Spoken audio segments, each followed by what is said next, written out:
Hi, today I'm going to show you through the Tarot of the Golden Wheel and give you my first impressions. This is created by Mila Lozenko, published by US Games, and it comes in this two-piece box as well as a little guidebook, which for every major arcana card has a keyword, an interpretation, as well as keywords for upright and reverse meanings. And then for minor arcana, it also has an overarching keyword, an interpretation that is quite smaller, and an upright and reverse meaning. It gives a little bit of an introduction of the Tarot of the Golden Wheel and about how it was created on the basis of the Rider-Waite-Smith system, but considering them through the prism of Slavic culture and traditions. It says here that in pagan beliefs, the golden wheel signifies the sun that brings the spirit and essence of life, productivity, prosperity, and contentment. It also comes with one tarot spread, which is the golden wheel spread. The cards themselves are the same width as standard tarot card size, but they are about a centimeter taller. And this is what the back of the cards look like. What I really like about this deck is that it's created in watercolor. And for me personally, I recently started to try and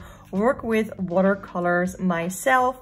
So nowhere near the quality, of course, of the images here on these cards. But what I found here, I love the color use here in these cards. They are mostly very warm toned, and we can see that in the design of the backs as well. But I really like it. It feels very warm. It feels very inviting. I definitely get that prosperity vibe from that abundant vibe that was described in the guidebook. I definitely get it here in the cards, and I just really have enjoyed looking through the images. And there, of course, are some contrasting cards here with some more cooler toned cards and colors here. Or here with Devil card, we have a combination of the two. I love this. It feels like this is everything you've ever built, and it's sort of burning up in flames, and the birds are trying to fly away from the situation. And it's like, what are you going to do about it? So there are a bunch of cards here that, like, most of these cards I love. I don't know specifically which card I don't like.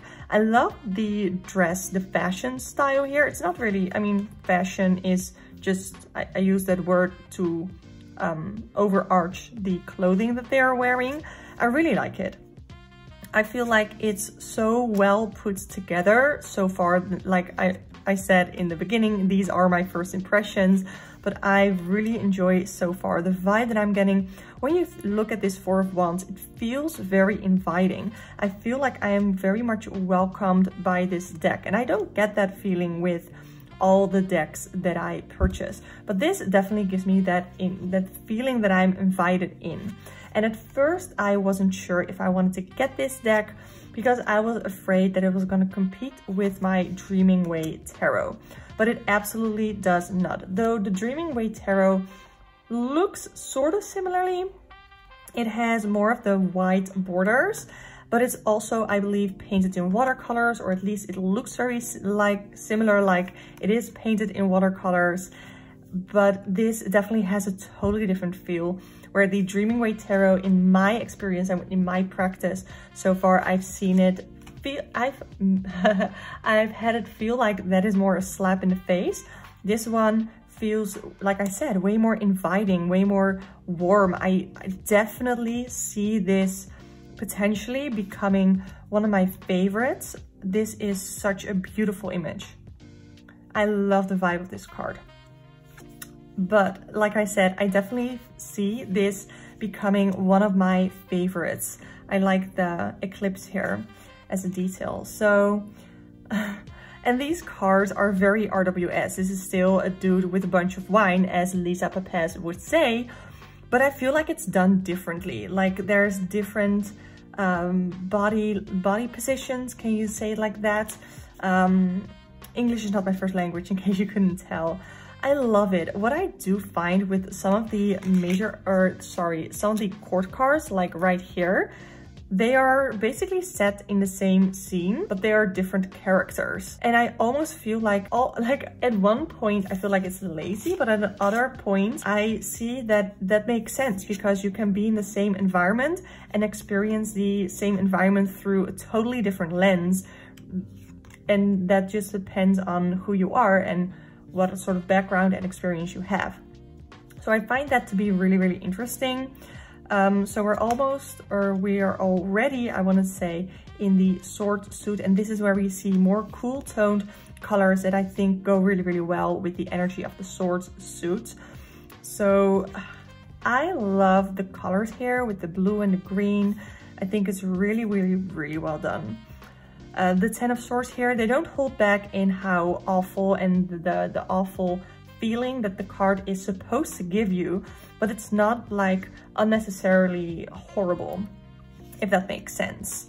So here we go through the last court cards of the sword suit, and then we go into the suit of pentacles, which is renamed the suit of wheels. And I think that that is very appropriate, and especially with what they said in the guidebook, the wheel being a symbol, sorry, of fortune, of good fortune, of prosperity. And especially with the wheel being a symbol for prosperity, I feel like it definitely makes sense for the Pentacles suit.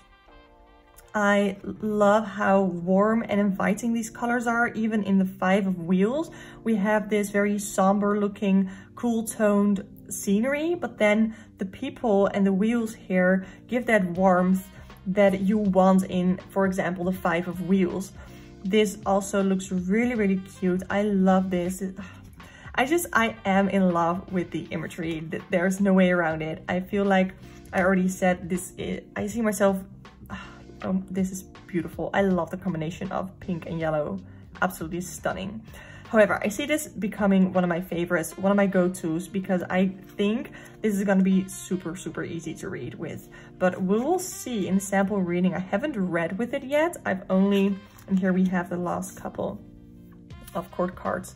Definitely seem like they are in the same realm, but I haven't done a reading with this deck yet. So let's give it a shuffle test first. And I already shuffled this and I had to put it back in the original order. It actually came with the suit of wheels first after the major arcana, but I just put it back the order that I am used to seeing decks in. So for the cardstock itself, it is just very standard US games. It feels similar to my Dreaming Way tarot.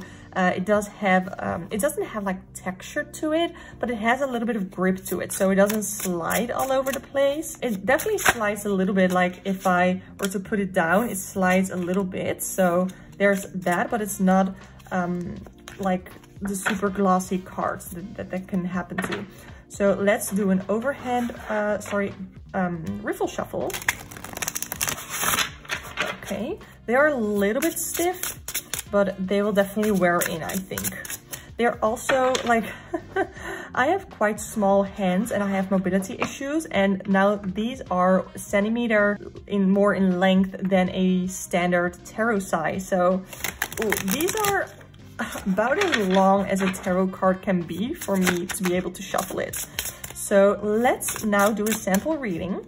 Let's do, it is the weekend here. Let's just do a quick check-in. What are you doing that is going well, and where can we do better? So what is going well? The Empress. We are taking care of ourselves, or at least we are being more aware of that we need to do some more self-care, that we need to almost protect our boundaries. I'm feeling be more nurturing towards ourselves, but also towards others as well, to not be so involved in our own self-care that we no longer see the needs of the people around us. And their needs don't have to, how do I want to say, their needs don't have to be more important than our needs, or their needs don't have to come at a cost of our needs. There needs to be more of a balance here. And when you look at the Empress card here, I definitely see that it's super warm. It feels like I've already said, I feel the word inviting when it comes to the images of this deck. I love that there's a sunflower here in this Empress card. I love sunflowers. So that is what I'm getting here of what is going well. Let's see where it is that we can do better. we have the Lover's card. The Lover's card is a card to me about commitment, and that definitely plays a role in my life right now. So I don't know about you all, but some of us might feel like we're having a hard time of committing to certain things. It can be to a person, it can be to a situation, to a career, a friend, anything, or an idea, a project. Maybe we're having a hard time committing to something because we are just not sure. And I don't think that that is necessarily a bad thing, but because it is coming up here in Do Better, maybe there is something that requires more of a commitment, and that maybe you've been so into self-care and so protecting your own boundaries that you've found it to be very tough to commit to certain things. So that is what I'm getting right off the bat here. I felt like that read pretty easily. I love the images here on these cards. I like the shuffle, it feels really good. So now let's just put the deck back in the box. Oh, the Four of Wands, I really like that card. So those were my first impressions of the Tarot of the Golden Wheel. I would love to hear your thoughts in the comments down below. Overall, I think the Tarot of the Golden Wheel is a really great deck, not just for beginners, but I think advanced readers will also appreciate the beautifulness of this deck and this art. I do more videos like this, flipping through decks, all that fun stuff, tarot chats, tarot readings, so subscribe to the channel if you haven't already. On the screen will appear a video right around here that I recommend that you watch next. Around here you can subscribe to the channel if you haven't already, and then here you can book a personal one-on-one tarot reading with me, and you can actually request this deck if you want to. Thank you so much for watching, and hope to see you next time.